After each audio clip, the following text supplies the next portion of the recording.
দর্শক, এই মুহূর্তে আমি রয়েছি কারওয়ান বাজার, যেটি বাংলাদেশের ঐতিহ্যবাহী বিভিন্ন ধরনের পণ্য সামগ্রীর বাজার।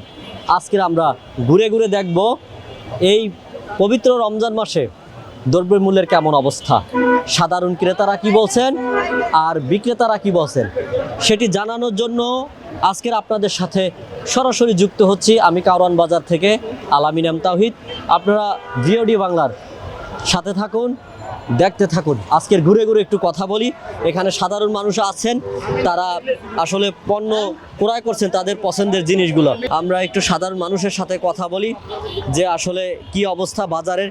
ভাইয়া একটু কথা বলি, সেটি বর্তমানে আপনাদের চোখে বাজার কেমন দেখছেন? দাম কি বেশি না কম? খুব খারাপ, মানে এটা বলার শেষ নেই। ঠিক আছে, মানে মানুষের দাম কমতেছে, পণ্যের দাম বাড়তেছে। আমাদের ইনকামের থেকে ব্যয় বেশি। যেটা কিনতাম 500 টাকা, তা এখন 700 টাকা। কীভাবে কিনবো? বেতন তো কোম্পানি আমাদের বাড়ায় না।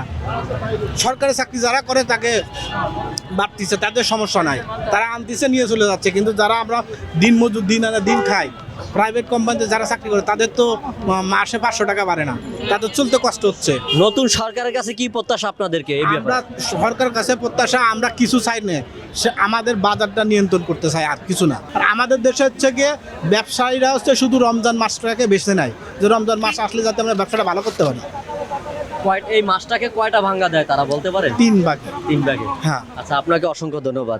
আমরা জানি যে তরমুজ কৃষকের কাছ থেকে পিস হিসাবে ক্রয় করে আনা হয়, কিন্তু সেটা যখন বাজারে উঠে যায় সেটা কেজি হয়ে যায়। এই বিষয়টা আপনি একজন আসলে তরুণ প্রজন্মের হিসাবে কেমন দেখছেন? এটা অনুযায়ী আপনার যদি পিস হিসাবে যদি বেচত, ওটা সবচেয়ে ভালো হইতো। বেশি কেজি হিসাবে হইলে কি আপনার এগুলা অর্ধেক চুচাতেই মনে করলেন যে অনেক কেজি হয়ে যায়, ভিতরে কিন্তু জিনিসটা অত থাকে না। ঠিক আছে, ওই হিসাবে আমার হিসাবে মনে হইতেছে যে পিস হিসাবে বেচলে সবচেয়ে বেটার হইতো। আপনি অনেক বাজার করেছেন দেখেছি রমজান উপলক্ষে, কি কি বাজার করেছেন? এই বেল কেনা হয়েছে, শসা, লেবু, এই টাইপের, টমেটো। লেবুর হালি কয় টাকা? আমরা হচ্ছে ডজন কিনেছি 190 টাকা। আচ্ছা, 190 টাকা 1 ডজন লেবুর দাম।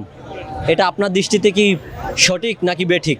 এটা অনেক বেশি মনে হচ্ছে, কারণ গ্রাম পর্যায়ে দেখা যায় যে এক হালি লেবু 10 টাকা বা 5 টাকা হলেও পাওয়া যায়, আর এইখানে এসে এক হালি লেবুর দাম 100 টাকা হয়ে যাচ্ছে।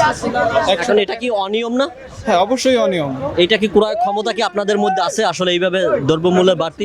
এটা মধ্যবিত্ত ফ্যামিলিদের কাছে, আমাদের কাছে এটা অনেকটাই কষ্টসাধ্য হয়ে যায়। যে উচ্চবিত্তদের কাছে ওটা কোনো ব্যাপার না, কিন্তু আমরা যারা মধ্যবিত্ত বা নিম্নবিত্ত বা নিম্ন মধ্যবিত্ত আছি, এদের কাছে নাভিশ্বাস উঠে যায় যে একটা বেল কেনা হয়েছে, যে এক একটা বেল 300 টাকা চাচ্ছে, 300 টাকা, 350 টাকা, 250 টাকা চাচ্ছে, যেটা অনেক বেশি মনে হয় আমার কাছে। তবে এটার একটা সমাধান দরকার, বাজার মনিটরিং থেকে শুরু করে। ভোক্তা অধিকাররা এদিক থেকে এসে বাজার মনিটরিং করে, আবার পিছন থেকে আবার দাম বাড়ায় দেয়। এখন এটা স্থায়ী সমাধান কি চাচ্ছেন? এটার স্থায়ী সমাধান একদম কেন্দ্র থেকে আসতে হবে, একদম গোড়া থেকে, কৃষক যেন ন্যায্য দাম পায়। কৃষক যদি ন্যায্য দাম না পায়, তাহলে এখানে একটা তরমুজ আমরা 450 টাকা দিয়ে কিনলাম, কিন্তু একজন কৃষক যদি 200 টাকা দিয়ে বিক্রি করে, এটা হলো না। সর্বোচ্চ 30 থেকে 40 টাকার ডিফারেন্স থাকতে হবে। তাহলে আপনি মনে করছেন যে যে প্রান্তিক কৃষক যে মাঠে পরিশ্রম করে সেও কোনো ফলাফল পাচ্ছে না, আর যে ক্রয় করছে সেও ফলাফল পাচ্ছে না। তাহলে আপনি মনে করে হ্যাঁ, সিন্ডিকেট করে এই যারা ব্যবসায়ী আছে, বড় বড় ব্যবসায়ী, বড় বড় আড়তদার, এরা হচ্ছে মূলত মুনাফাটা লুটে নিচ্ছে। মানে আমাদের মতন যারা মানে গরিব মানুষ আছে, যারা কেটে আমরা খাই, ওদের জন্য তো খুব কষ্ট হয়ে যায়। ধরেন একটা লেবু যদি কিনে, একটা লেবুর দাম 25 টাকা নেই। আবার কালকে 20 টাকা বলতে না না না, কালকে ওই পাশে জিজ্ঞাসা করছি, 120 টাকা হালি চাইছে, 120 টাকা চাইছে ওই যে ওই পাশে দোকানদার। এটা কি ঠিক যুক্তি? না না না, এরা অন্যায় করতেছে মানুষের সাথে।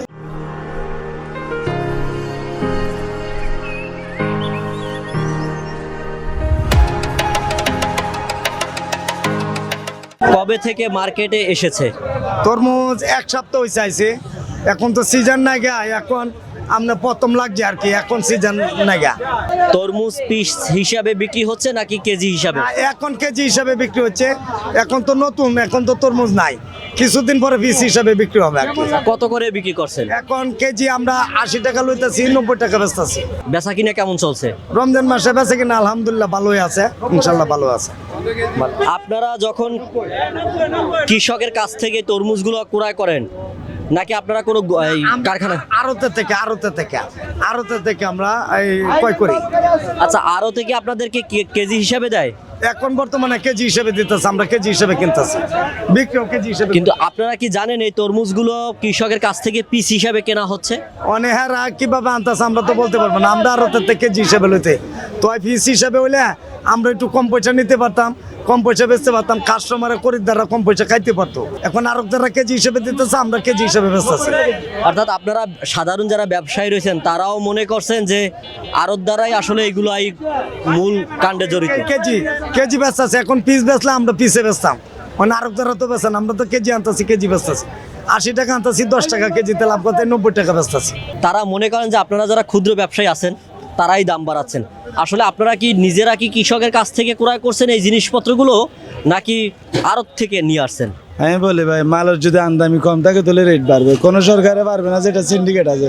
কাঁচা মালে কোনো সিন্ডিকেট নাই, উৎপাদন বেশি হলে মালের দাম ফানির রেট, আর উৎপাদন যদি কমে মালের দাম আগুনের মতন থাকবে।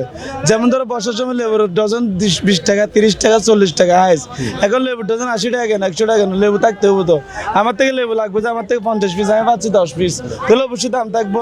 বাজার যদি মনিটরিং করা হয় তাহলে প্রত্যেকটা মানুষের ক্রয় ক্ষমতার মধ্যেই থাকবে। তবে সবচেয়ে আগে হলো মনিটরিং, বাজার মনিটরিং করতে হবে, তাহলেই হবে। তাহলে মানুষ নিম্নবিত্ত বলেন, মধ্যবিত্ত বলেন, আর উচ্চবিত্তরা তো বাদই, তারা তো আর এখান থেকে কেনেও না মনে করেন, কিন্তু নিম্নবিত্ত মধ্যবিত্তরা কিনতে পারবে যদি বাজারটা মনিটরিং করে একটু খেয়াল রাখে। সরকার বলি বা কর্তৃপক্ষ বলি যারা আছেন তারা যদি খেয়াল রাখেন তাহলেই হয়। অসংখ্য ধন্যবাদ ঠিক আছে, মাসুদ আপনাকে।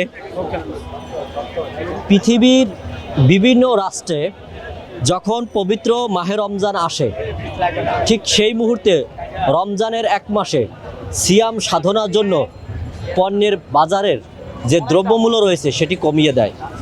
আর একমাত্র বাংলাদেশ রয়েছে সেই দেশে পবিত্র মাহে রমজান মাসকে 3টি ভাগে ভাগ করা হয়। প্রথম রহমতে 10 দিন, সেটি হচ্ছে পণ্য সামগ্রী ব্যবসায়ীদের জন্য। তার নাজাতে 10 দিন পোশাক ব্যবসায়ীদের জন্য, আর মাগফিরাতে 10 দিন পরিবহন যানবাহন ব্যবসায়ীদের জন্য। এমনটাই ক্ষোভ জানিয়ে কথা বলেছিলেন সাধারণ মানুষ। কারওয়ান বাজার থেকে আলামিন এম তাওহিদ, ভিওডি বাংলা, ঢাকা।